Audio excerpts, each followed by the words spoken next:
Vous faites pour nous, c'est bien, mais faites avec nous, ce serait mieux.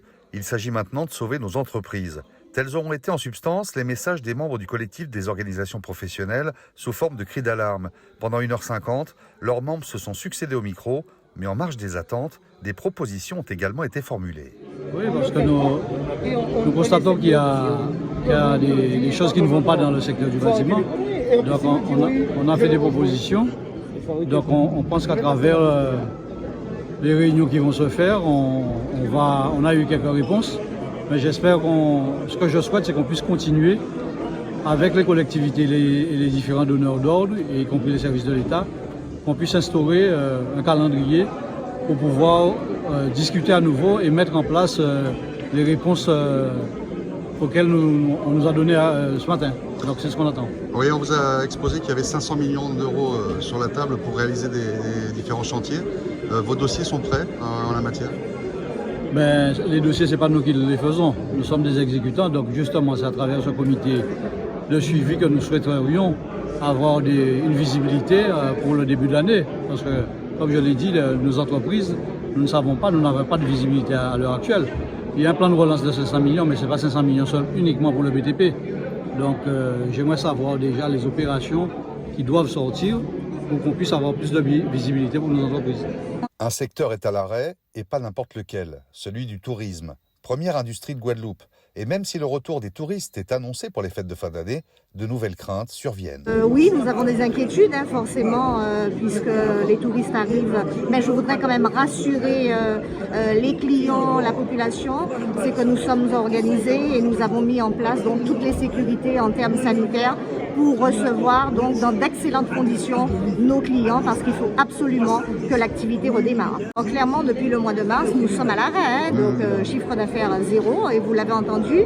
J'ai remercié donc la clientèle locale pour les week-ends et les temps de vacances, mais qui ne représentent qu'une petite partie, et c'est parce qu'ils nous permettent donc de payer et de faire face à nos charges qui malheureusement sont toujours là. Alors justement, est-ce que vous avez déjà une idée de ceux qui carrément ont mis la clé sous la porte ou envisagent de le faire? Alors, pour l'instant, nous sommes en train de faire un diagnostic à la Fédération des entreprises qui sont en difficulté. Elles sont toutes en difficulté, mais en tout cas qui menacent de fermer. Nous essayons de leur apporter donc de l'aide, et aujourd'hui, notre présence était bien ciblée. Nous sommes contents parce que nous avons eu quand même une réponse où le préfet de la Guadeloupe nous annonce une réunion avec les banques, puisque aujourd'hui nous demandons clairement le report à nouveau de nos échéances, puisque nous ne pouvons pas payer aujourd'hui nos investissements. Et voilà, donc chiffre d'affaires zéro, donc on ne peut pas payer, c'est clair. Avec aussi l'accompagnement des services de l'État. Pour le collectif, il s'agit de la survie pure et simple des entreprises, tout secteur confondu. Il y a tout un planning de propositions qui a été mis en place. Nous allons avoir le rapport de ce planning et avec chaque organisation professionnelle, rencontrer les services de l'État de la région en même temps pour pouvoir régler les problèmes. Surtout, comme je l'ai précisé, les petites entreprises de la tourisme ne pourront pas payer les charges sociales et fiscales, ni de la restauration, ni de l'événementiel, ni de sport de tourisme. Il y a quelque chose à faire avec l'État et la région pour permettre à ces entreprises de ne pas déposer le bilan, car en déposant le bilan, c'est toute une famille qui va plonger. Et pour l'ensemble des entreprises de la Guadeloupe, permettre aux Guadeloupéens de bénéficier des prêts, rebonds et des prêts du service de l'État, et surtout améliorer les charges sociales et fiscales, trouver des moratoires pour pouvoir aider les entreprises guadeloupéennes.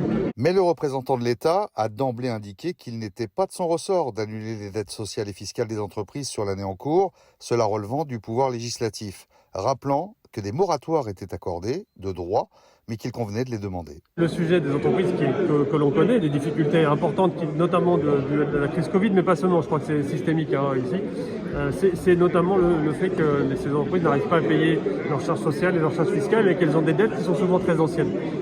Concrètement, pour avoir un moratoire, pour obtenir un moratoire qui est de droit, si l'entreprise est de bonne foi, il suffit de la demander. Et aujourd'hui, on s'aperçoit que la plupart des entreprises ne l'ont pas demandé. Alors, il y a des raisons pour ça. Parfois, elles ne savent pas à qui s'adresser. Parfois, il y a des demandes qui prennent du temps. Mais en revanche, il faut demander les choses. Donc, ce qu'on va faire avec la région et les finances publiques et la CCI, c'est de mettre en place ce qu'on a déjà mis en place, le guichet unique pour les professionnels de l'événementiel. On va l'élargir pour que ce soit l'endroit où les gens puissent demander toutes ces solutions, toutes les questions qui les intéressent d'un point de vue social et fiscal. Le président du conseil régional qui conduisait la rencontre s'est pourtant montré résolument optimiste quant au sort des entreprises guadeloupéennes. Non, je ne pense pas que nos entreprises peuvent mourir. C'est vrai que c'est difficile, il va y avoir des licenciements. Certaines entreprises vont déposer les clés peut-être pendant un certain temps. Ce qui est important aujourd'hui, comme il l'a expliqué, ce sont les charges fiscales et sociales qui sont difficiles pour certaines entreprises. Et c'est pour cette raison, la présidence de l'État, la DRFIP, de manière à pouvoir porter ces réponses, nous allons mettre en place une task force avec M. Yakou, avec M. Richard, qui vont travailler avec un nombre de jeunes BTS économie, BTS comptabilité finance, pour pouvoir accompagner ces entreprises. Et comme je leur ai dit, avec le plan de relance de 500 millions, ça va rebooster l'économie du pays. Les projets sont là. J'ai entendu sur une radio hier soir un individu dire c'est de la politique politicienne. Non, 360 millions de l'Europe, les 60 millions sont là. Et les 140 millions de l'avion sont là maintenant. Les projets sont là. Nous allons lancer, même si ça commence un jour avant les 2 ans, on pourra les faire. Donc il y a de la marge. Il y a de l'espoir. Ce qu'on demande aujourd'hui, ces chefs d'entreprise, c'est réellement que l'État puisse assouplir un peu les procédures administratives. C'est ce qui retarde. Que des charges sociales sont peut-être annulées en fonction des possibilités, que nous puissions les étaler, permettre aux entreprises de pouvoir répondre sur d'autres marchés. On a cette possibilité. Il y a la volonté, les EPCI étaient présents, le département, la région, l'État et ces chefs d'entreprise. Dès qu'il y a cette volonté, on va pouvoir aller de l'avant. Moi, je suis quelqu'un d'objectif, quelqu'un de confiant. La Guadeloupe a les reins solides. On va se relever. Rappelez-vous, la guerre 39-45, la France a été bombardée pendant 6 ans. Eh bien, les Français se sont relevés. L'économie est repartie. Je préfère être en santé et faire repartir l'économie dans l'intérêt de la jeunesse qui vient de nous. Les débats se sont ponctués par une proposition d'une prochaine rencontre, cette fois avec les banquiers.